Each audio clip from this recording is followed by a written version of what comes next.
الحمد لله رب العالمين والصلاة والسلام على أشرف الأنبياء والمرسلين سيدنا محمد وعلى آله وأصحابه ومن تبعهم بإحسان إلى يوم الدين. أما بعد، أعوذ بالله من الشيطان الرجيم. بسم الله الرحمن الرحيم. وما أرسلنا من قبلك من رسول إلا نوحي إليه أنه لا إله إلا أنا فاعبدون. وقال النبي صلى الله عليه وسلم: من مات وهو لا يشرك بالله شيئا دخل الجنة. معزز ناظرین کرام، آج ہم ایک ایسے موضوع کو لے کر آپ کے سامنے حاضر ہوئے ہیں جو ہماری تخلیق اور پیدائش کا مقصد ہے، جس مقصد کے تحت اللہ تبارک و تعالی نے اس کائنات کو بسایا ہے، اس کے انتظام و انصرام کو درست کیا ہے اور اس پر انگنت نعمتیں ہمارے اور آپ کے استعمال کے لیے نچھاور کی ہیں۔ معزز حاضرین، میرا مقصد ہے توحید۔ اللہ تبارک و تعالی نے مجھے اور آپ کو پیدا اس لیے کیا تاکہ ہم اس کی عبادت کریں۔ اللہ تبارک و تعالی نے ارشاد فرمایا سورۃ الذاریات کی آیت: وَمَا خَلَقْتُ الْجِنَّ وَالْإِنسَ إِلَّا لِيَعْبُدُونِ، کہ میں نے جناتوں اور انسانوں کو اس لیے پیدا کیا تاکہ وہ میری عبادت کریں۔ تو میرے بھائیوں، آئیے ہم کلمہ توحید لا الہ الا اللہ کو جانیں۔ اللہ تبارک و تعالی کی ذات کیا ہے، اس کے اعمال کیا ہیں، اس کی صفات کیا ہیں، اس کی قدرتیں کیا ہیں، یہ ہمارے اوپر جاننا واجب اور ضروری ہے۔ جب تک ہم اپنے خالق حقیقی کو پہچانیں گے نہیں، ہماری زندگیوں میں بندگی نہیں آ سکتی، اور جب ہماری زندگیاں بندگی سے خالی ہوں گی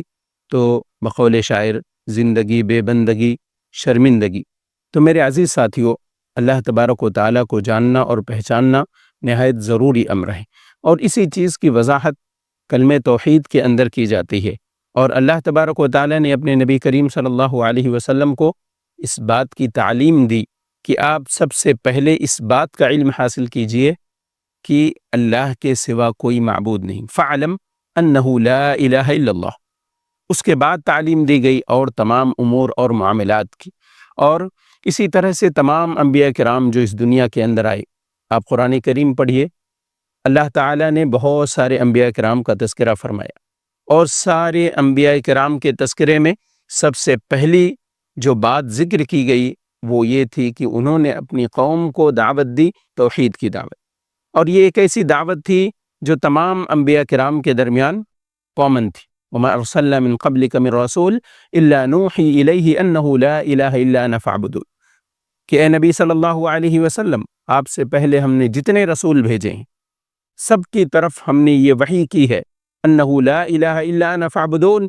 یہ وحی تھی کہ لوگوں کو بتا دو کہ میرے سوا کوئی معبود حقیقی نہیں ہے، حقیقت میں عبادت کے لائق صرف وہی ذات ہے، فَاعْبُدُونِ، صرف اسی کی عبادت کی جائے۔ صرف اسی کی عبادت مطلب یہ ہے کہ یہ اس وقت ممکن ہو سکتا ہے جب ہم اس کی ذات کو جانیں گے، اس کے پاور کو سمجھیں گے اور اس کی صفات کو تسلیم کریں گے۔ اسی وجہ سے آپ دیکھیں گے کہ انبیاء کرام کی دعوتوں کے اندر بہت ساری چینجنگ ہوئی، بہت ساری تبدیلیاں ہوں۔ ایک مثال میں آپ کو دیتا ہوں، حضرت آدم علیہ السلام کی جو دعوت تھی، جو پیغام تھا، ان پیغامات کے اندر ایک چیز تھی کہ بھئی ایک بہن اپنے بھائی سے نکاح کر سکتی ہے، بھائی بہن کا نکاح جائز تھا، لیکن اللہ تبارک و تعالیٰ نے دوسری شریعت کے اندر اس کو منسوخ کر دی۔ حضرت نوح اور حضرت لوط علیہ السلام کا آپ واقعہ پڑھیں گے، ان کی بیویاں کافرہ تھیں، اس وقت کافرہ سے نکاح جائز تھا، لیکن بعد کی شریعتوں کے اندر اسے منسوخ کر دیا گیا۔ لیکن جو کچھ نہیں بدلا ابتدائی کائنات سے لے کر اور نہیں بدلے گا انتہائی کائنات تک، وہ ہے اللہ کی توحید، اور یہ ایسا معاملہ ہے جس کے اندر اللہ تبارک و تعالی نے کسی طور پر بھی دخل اندازی برداشت نہ کرنے کا اعلان کیا ہے۔ یہاں تک کہ ایک حدیث کے اندر آپ نے مشہور حدیث سنی ہوگی، اللہ کے نبی صلی اللہ علیہ وسلم فرماتے ہیں، حدیث قدسی ہے کہ اللہ تعالیٰ نے فرمایا کہ اے ابن آدم، اگر تو زمین بھر کر گناہ میرے پاس لے کر آئے گا تو میں تجھ سے زمین بھر کی مغفرت لے کر ملاقات کروں گا، مگر شرط یہ ہے کہ لا تشرک بی شیئا، کہ تو میرے ساتھ شریک نہ کر رہا ہو۔ یہ شرک اللہ تبارک و تعالیٰ کو کسی طور برداشت نہیں، کسی طور اللہ معاف نہیں کرے۔ اور یہ انبیاء کرام کے مشن کے ساتھ ساتھ زندگیوں کے مقصد میں اللہ تبارک و تعالیٰ نے اس کو فطری طور پر بھی رکھا ہے، جیسا کہ مشہور حدیث اللہ کے نبی صلی اللہ علیہ وسلم ارشاد فرماتے ہیں کل مولود یولد علی الفطرہ، کہ ہر بندہ فطرت پر پیدا ہوتا ہے۔ جتنی بھی پیدائشیں زمین پر ہو رہی ہیں انسانوں کی، سارے لوگ فطرت پر پیدا ہو رہے ہیں، لیکن ان کے ماں باپ فابواہ یہودانہ او ینصرانہ او مجوسانہ، کہ اس کے ماں باپ اسے یا تو یہودی بنا دیتے ہیں یا نصرانی بنا دیتے ہیں یا آتش پرست بنا دیتے ہیں۔ مطلب یہ ہے کہ اللہ تبارک و تعالیٰ نے فطری طور پر انسانی ذہن کے اندر یہ ادراک رکھا ہے کہ وہ اس بات کو سمجھ سکتا ہے کہ اس زمین پر صرف ایک اللہ تبارک و تعالیٰ ہی کی عبادت ہونی چاہیے، جیسے کہ اللہ تبارک و تعالیٰ نے اس کی عقلی دلیل بھی بیان کی قرآن کریم کے اندر، لَوْ كَانَ فِيهِمَا آلِهَةٌ إِلَّا اللَّهُ لَفَسَدَتَا، کہ اگر اس زمین کے اندر، اس کائنات کا نظام چلانے کے اندر کوئی دوسرا معبود بھی ہوتا تو اس کے نظام درہم برہم ہو جاتے، اس کا نظام کبھی بھی صحیح ڈھنگ سے نہیں چلتا، سورج کا اپنے وقت پر نکلنا، اپنے وقت پر غروب ہونا، اور اسی طرح سے کائنات کے تمام انتظامات کا چلنا، اس بات کی دلیل ہے کہ اللہ تبارک و تعالی سب سے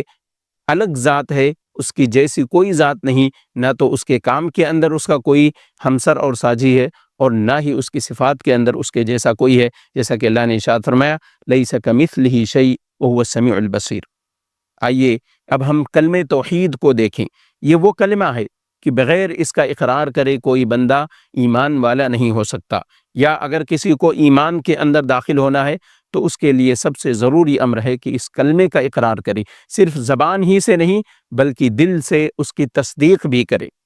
دل سے اس کی تصدیق بھی کرے۔ یعنی ایمان مکمل اس وقت ہوتا ہے جب اقرار باللسان ہو اور تصدیق بالجنان ہو اور عمل بالارکان ہو،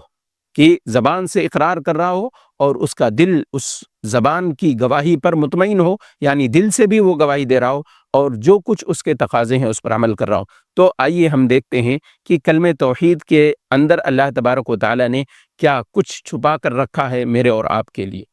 آئیے دیکھتے ہیں کہ لا الہ الا اللہ اپنے اندر کیا پیغام رکھتا ہے۔ سب سے پہلی بات آپ دیکھیے کہ اس کلمے کا آغاز ہو رہا ہے لا الہ۔ چھوٹا سا عربی کا طالب علم جانتا ہے کہ لا کا مطلب نہیں ہوتا ہے، لا الہ کوئی معبود نہیں۔ کلمے کا آغاز یوں اس طرح کیا گیا کیونکہ یہ کلمہ پڑھنے کے بعد پہلے ان چیزوں سے اپنے دل کی صفائی کرنی ہے جن چیزوں سے پاک ہو کر ہم کلمہ پڑھ کر ایمان میں داخل ہونا چاہ رہے ہیں۔ اللہ تبارک و تعالی نے سورہ بقرہ میں ارشاد فرمایا لا اکراہ فی الدین قد تبین الرشد من الغی فمن یکفر بالطاغوت ویؤمن باللہ۔ پہلے طاغوت کا انکار کرنا، لا الہ کوئی معبود نہیں، کوئی عبادت کے لائق نہیں ہے، تو یکفر بالطاغوت، طاغوت کا کفر۔ طاغوت کی تفسیر میں علماء لکھتے ہیں کہ طاغوت جو بھی اللہ کے سوا جن کی عبادت کی جاتی ہے، وہ چاہے انسان ہوں، چاہے شجر ہوں، چاہے حجر ہوں، چاہے سورج چاند ہوں، ساری چیزیں جو معبود باطلہ ہیں سب طاغوت کے اندر شامل ہیں۔ فمن یکفر بالطاغوت، تو طاغوت کا انکار کرنے کے لیے پہلے کلمے کا یہ جز ماننا ضروری ہے، لا الہ کوئی معبود نہیں الا اللہ سوائے اللہ کے۔ تو ہم اس کو پورا مکمل طور سے واضح طور پر سمجھنے کے لیے کہیں گے لا معبود بحق الا اللہ، کہ حقیقی طور پر معبود کوئی ہے ہی نہیں سوائے اللہ کے، کیونکہ اللہ تبارک و تعالی نے مجھے اور آپ کو یہ فطرت بھی دی ہے اور اس کائنات کا نظام انتظام کے ساتھ چل رہا ہے، اس کے اندر کوئی گڑبڑی نہیں۔ یہ دوسری دلیل ہے عقلی طور پر کہ اللہ تبارک و تعالی ہی سب سے بڑا خالق اور مالک ہے اور وہی قابل عبادت ہے۔ اللہ سے دعا اللہ ہم سب کو عقید توحید کی اور کلمہ توحید کی سمجھ عطا فرمائے، آمین۔ وآخر دعوانا ان الحمد للہ رب العالمین۔